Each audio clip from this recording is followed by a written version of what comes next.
Mount Gambier is now shaping up as one of the most interesting seats to watch this election. Last night, another candidate entered the race after months of speculation. Viv Maher will run as the Labor candidate for Mount Gambier. Good morning and welcome to you. Thank you very much, Stan. Now, what will it take in terms of votes to get you in? In terms of votes, if we look at the seat of Mount Gambier and taking the results from the federal election, because it's very hard, having had an independent for the last 3 elections, to get a two-party preferred from that. Yeah. It will take a 2.2% swing. So that means if people maintain their vote as they did at the federal seat, I need 22 people in 1,000 to vote for me. Doable? Oh, I wouldn't be here if I didn't think it was doable. I want to be the member for Mount Gambier. So you're not just the token because Labor is expected to put up somebody, so you're filling the bill. You're here because you think you've got a darn good chance of winning.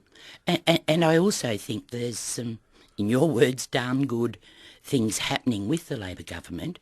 I don't want to sit on a backbench for an opposition party.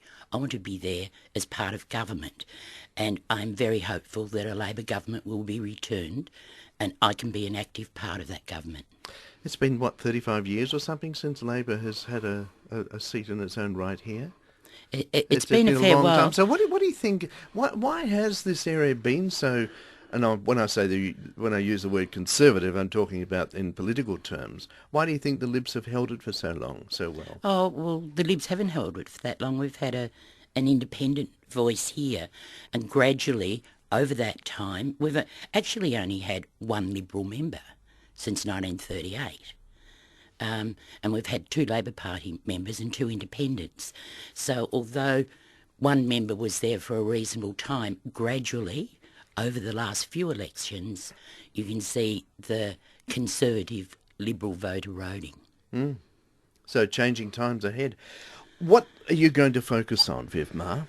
What I'm going to focus on isn't a grab bag of gifts chucked out there to bribe voters. What I'm focusing on is the continual building on the very good foundations of programs and services that Labor has offered and is still offering. A couple of examples, Stan. There's at Mulga Street a new children's service is about to commence, and this will be for families and children 0 to 8. And it will be a combined DEX, the Department of Education, and Families SA, to provide a whole suite of programs in terms through health, through education, through parenting, childcare, play groups. That's exciting to me. I want to build on what the independent member has done for Gordon Education Centre, and there's some very good work there. I look at the trade school that's going to be based at Grant High School, but there for all the schools of the district. And the services that they'll offer in conjunction with TAFE and industry and services in town is very exciting. So it's all very well to put up the school leaving age to 17, but there need to be programs for all people going through school, and so that school to work link will be there. And it won't just be in, maybe called a trade school, but it won't just be the traditional trades. It'll be tourism, childcare, computing, IT. Do you see all of those programs, many of which are already underway due to the Rand Labor government, do you see some of those under threat if another party wins or somebody else gets in? I would very much hope not. I mean, it would depend what happens in overall, I suppose, whether the Rand government's returned. And where the focus is, Stan, and I want to see it on opportunities for all people. You know, that's my life work, really, in social work and in education, to provide services for all. And it doesn't matter where you live or what parents you happen to be born with. Every person deserves that chance. Yes, most people would know you as a social worker, but what's What is it that's made you jump into the political ring? Stan, I also studied commerce and have a degree in that from Melbourne University. So, and some people in the region will know me as an economics teacher from Tennyson.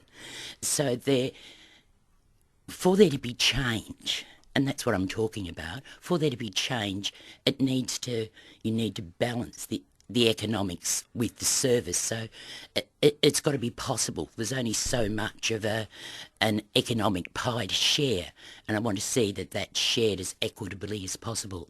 You're running under what's known as country labour. Can you just go through that, what that means?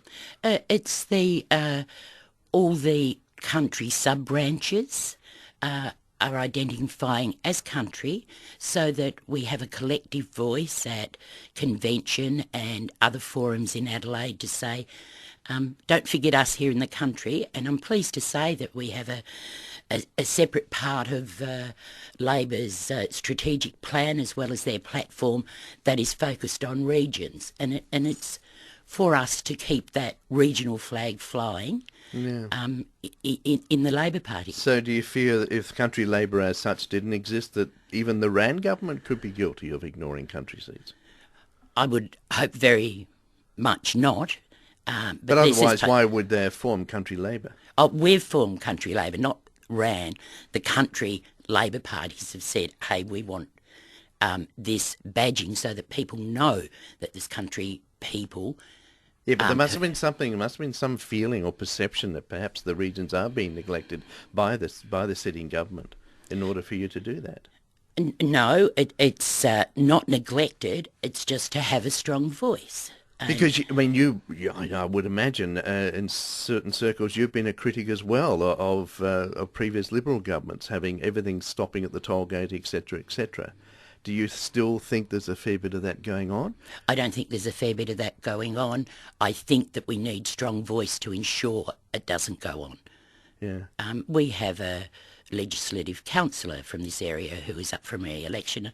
I actually taught young Bernard Finnegan, who's getting a bit older now, and he is a Labor country representative of the Rand government. So this region does have a slight voice. Let's make it a louder voice.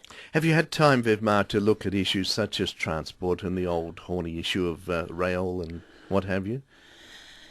I've thought in terms of transport, and rail is a very difficult one, and this is back to the economic realities of the world, and where there's been a couple of incidences since I've been in Mount Gambier in the last 25 years where they've looked at trying to get a rail hub set up. It's not economically feasible at present, so that won't be happening in the near future. But the whole business of the timber industry going ahead, the possibility of a pulp mill, the need for a lot of heavy transports to get off the road. We do have a rail infrastructure here, which, yes, you're right, needs someone to write the cheque for, but that's all it would take in order to reduce a lot of the pressure on our roads. Pretty big cheque, Stan. There's already a lot of money in the coffer for that, for South East Rail, isn't there? There's certainly money there to look at bypasses and upgrading of roads. And so I would see that as the way to go. Certainly that is what So you wouldn't put it high in your priority list, South East Rail? No, I wouldn't put it high on the priority list. All right. Viv Maher, this will be the first of many chats we'll have as you lead up to the 20th of March. How are you feeling about the prospect? Oh, look, I'm slightly nervous, but I'm very excited. I think we've got a real chance. All right. Thank you very much indeed for your time this morning. Viv Maher, who is standing for the Labor Party for the seat of Mount Gambier at the election, which is looks like it will certainly go ahead on the 20th of March.